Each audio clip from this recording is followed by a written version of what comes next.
गाय और शेर। एक पहाड़ी के नीचे रामगढ़ नाम का एक गांव था।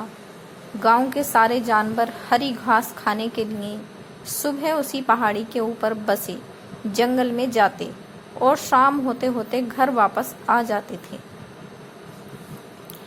हर दिन की तरह लक्ष्मी नाम की एक गाय अन्य गायों के साथ उसी पहाड़ी के जंगल में घास खाने के लिए गई थी।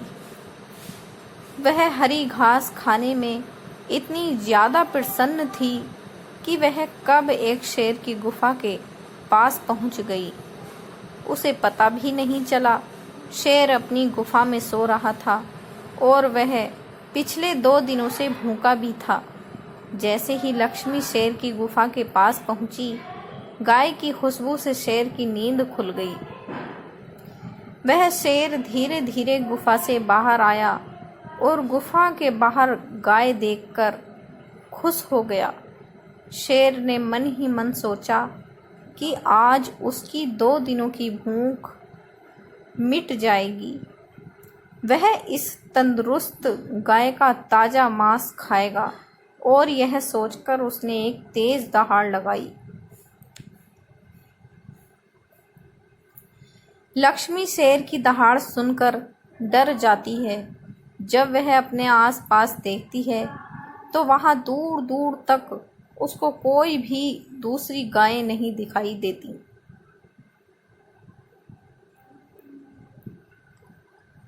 जब वह हिम्मत करके पीछे मुड़ी तो उसे सामने शेर खड़ा हुआ दिखाई दिया।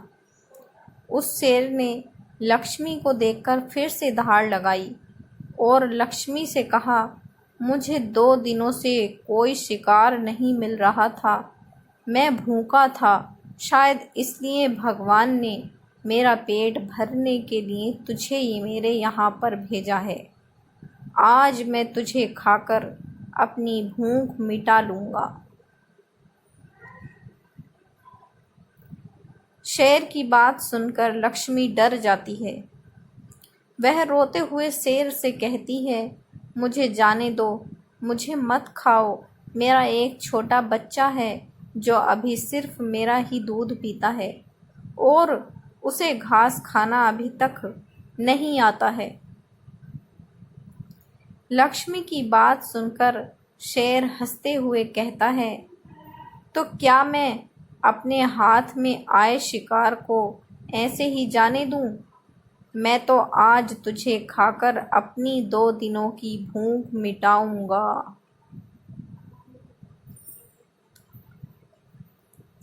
शेर के ऐसा कहने पर लक्ष्मी उसके सामने रोने लगी और विनती करते हुए कहती है कि आज मुझे जाने दो, मैं आज अपने बछड़े को आखिरी बार दूध पिला दूंगी और उसे बहुत सारा प्यार करके कल सुबह होते ही तुम्हारे पास आ जाऊंगी।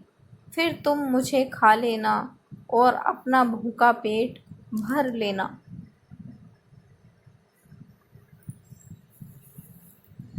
शेर लक्ष्मी की यह बात मान जाता है और धमकी देते हुए कहता है कि अगर कल तू नहीं आई तो मैं तेरे गांव आऊँगा, फिर तुझे और तेरे बेटे दोनों को खा जाऊँगा।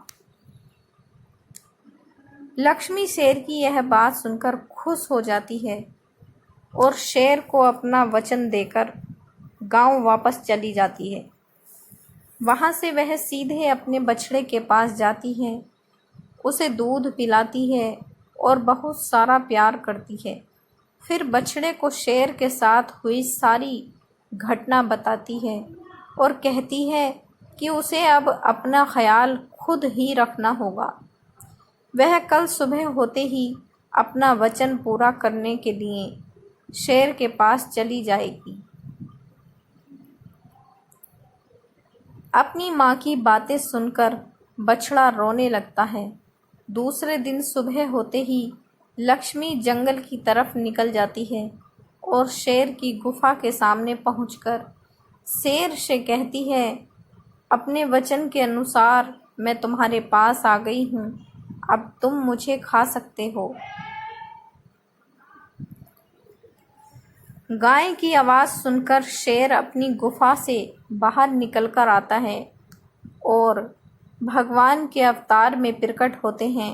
वह लक्ष्मी से कहते हैं, मैं तो बस तुम्हारी परीक्षा ले रहा था। तुम अपने वचन की पक्की हो, मैं इससे बहुत प्रसन्न हूँ। तुम अब अपने घर और बछड़े के पास वापस जा सकती हो।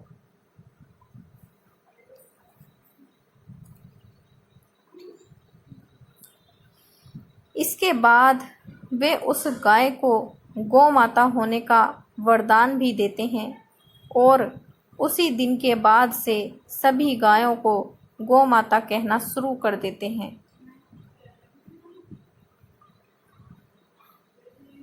कहानी से सीख मिलती है